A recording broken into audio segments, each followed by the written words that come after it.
ये देखें मैंने मुर्गी को रखा, क्रॉस हो गया। अब मैं मुर्गी को निकाल लूँगा। अब जो अंडा आएगा वो फर्टाइल ही आएगा।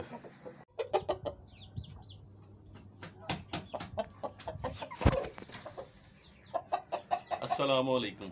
तो कैसे हैं आप? ये है हमारा ड्रैगन जोड़ा। ये जो मादी है ये मकोई आंख में है और प्योर पाकिस्तानी ब्रीड है और क्लासिक ब्रीड है। और ये जो ड्रैगन है ना हमारा, ये वाला, ये बहुत ज़्यादा एग्रेसिव हो चुका है। अब ये एग्रेसिव हो चुका है तो मसला ये है कि इसको कोई भी दाना डालता है ना तो वो ये जो है उसका फिर हाथ ज़ख्मी कर देता है। आज मैंने इसको दाना डाला तो इसने मेरे हाथ का ये हाल किया। और एक बोतल पड़ी हुई थी पास, ये देखें, ये बोतल भी इसने तोड़ दी। बोतल से मैंने इशारा किया कि ये पीछे हो जाएगा, लेकिन इसने हिट कर दिया उसको। तो अब मैं इसको केज चेंज करूँगा। ऐसे केज में इसको रखूँगा जहाँ पर इसको बाहर से ही दाना पानी डाला जा सके, क्योंकि हर दफ़ा मैं नहीं होता दाना पानी डालने के लिए। बहुत सारे टाइम जो मेरा बड़ा बेटा है वो दाना डालता है, तो फिर वो उसको बड़ा मसला होता है इसको दाना डालने के लिए, क्योंकि ये बहुत ज़्यादा अग्रेसिव हो चुका है। और एक जोड़ा हमने ये लगाया, ये ऊपर वही मुर्गी है, बहुत प्यारी मुर्गी है, कहने की बात नहीं है। कभी आपको इसको क्लियरली दिखाऊंगा, फिर आपको समझ आएगी। जिसके साथ वाइट बच्चे थे, अब बच्चे तो सारे चले गए, तो फिर ये उदास थी तो मैंने फिर इसको इस मुर्गे के साथ लगा दिया। ये जो मुर्गा है ये भी बहुत ज़्यादा अग्रेसिव है। और ये जो मुर्गा है ये बड़े मादिये का बेटा है। और जो मेरा व्हाट्सएप के ऊपर प्रोफाइल पिक्चर है ना, जो नवाबी और रामपुरी मेरे पास मुर्गा था, उसकी बेटी का ये बेटा है। और ये जो मुर्गी है, ये जो मेरे पास रामपुरी बारीक आंख वाली मुर्गी थी, ये उसकी बेटी है। और जो नवाबी मुर्गा था वो बाप था इसका। तो ये एक बड़ी ज़बरदस्त दोनों की ब्रीड है, दोनों क्लासिक ब्रीड है। ये मैंने जोड़ा लगाया है। और ये मुर्गा तो तकरीबन क्रीच के आखिरी मराहल में है, लेकिन मुर्गी जो है थोड़ी क्रीच अभी पूरी कर रही है। उम्मीद है कि क्रीच पूरी कर लेगी। आज की वीडियो में मैं आपको बताऊंगा जो मुर्गे क्रीच कर रहे होते हैं या मुर्गियां क्रीच कर रही होती हैं और आप चाहते हैं कि उनको हम ब्रीडिंग पर लगाएं तो किस तरीके से लगा सकते हैं। तो वीडियो शुरू करते हैं, एंड तक देखिएगा।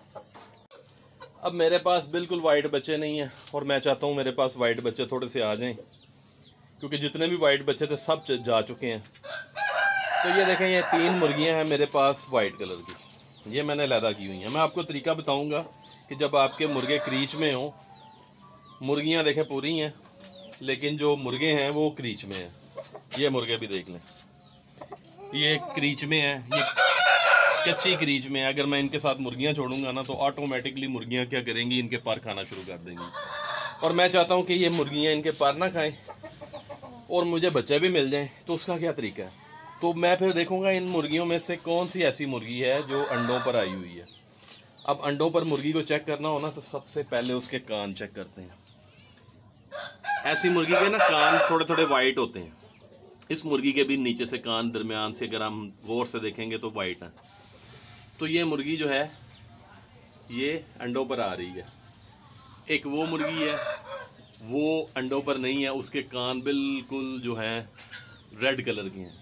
एक ये मुर्गी है, ये रिसेंटली अंडे दे चुकी थी, इसके अंडे हमने खा लिए थे, बरसात का मौसम है, हमने नहीं निकलवाया। अब इस मुर्गी का पूरा 100% जोल बना हुआ है, तैयार है अंडों के लिए। तो अब हमें करना क्या है, अगर हमने इससे फर्टाइल अंडे लेने हैं तो हम, एक तो ये मुर्गा है, ये पट्ठा है अभी, और ये अभी पूरी क्रीच में, मतलब इसकी स्टार्ट है क्रीच, इसकी पूंछ भी आप देख सकते हैं। तो ये मुर्गा हम डिसाइड नहीं करेंगे कि इसको लगाएं, क्योंकि इसकी सारी, इसको बहुत ज़्यादा मिनरल चाहिए, विटामिन चाहिए अपनी क्रीच के लिए। और एक ये मुर्गा है, ये बड़ा मुर्गा, तो ये अपने क्रीच के तकरीबन 60% मराहल मुकम्मल कर चुका है। तो इसके साथ हम क्रॉस दे सकते हैं। अब कैसे देंगे, अब इस मुर्गी को मैं चंद मिनटों के लिए इस केज में छोड़ूंगा। जब ये क्रॉस कर लेगा 1-2 दफ़ा तो दोबारा मैं मुर्गी को अलहदा कर दूंगा।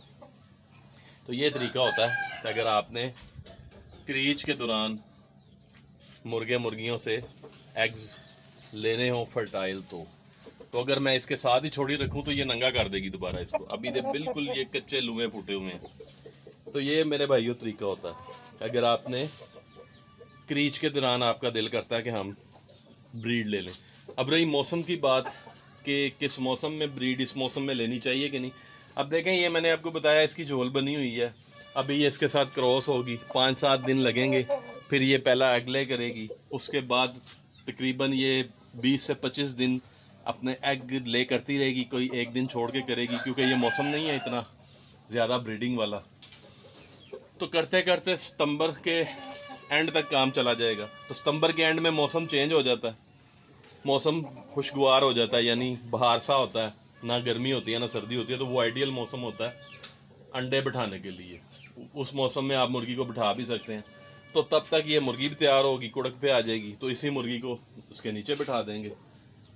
तो अगर आजकल जो करंट मौसम चल रहा है, बारिशें हो रही हैं, खबस है, आजकल नहीं बिठाना चाहिए। और इसके अंडे सेफ कैसे करने हैं, हम जिस कमरे में सोते हैं, जिस कमरे में रहते हैं, बाज़ लोगों के घर में एसी लगा होता है, बाज़ में नहीं लगा होता। जहाँ पे नहीं लगा होता वो हवादार जगह पे रखें, ठंडी जगह पे रखें, अंडे आपके ख़राब नहीं होंगे। फ्रिज में रखने हैं तो फ्रिज में रख लें। वैसे मैंने कभी रखे नहीं हैं फ्रिज में, लेकिन लोग कहते हैं कि फ्रिज वाले अंडे भी निकल आते हैं। अगर उनको टेम्परेचर को मेंटेन करके आप मुर्गी के नीचे रखें तो फ्रिज वाले अंडे भी निकल आते हैं। बहरहाल मैं तो यहाँ बाहर सेव करता हूँ, या गर्मी ज़्यादा हो तो नमक में सेव करता हूँ। आजकल के मौसम में आम रूम टेम्परेचर में मैं सेव करूँगा। 10-15 दिन में ये अंडे देगी, या मैक्सिमम 20 दिन में ये अंडे देगी। तो वो इतने दिनों में रूम टेम्परेचर में अंडे ख़राब नहीं होते, फर्टाइल ही रहते हैं।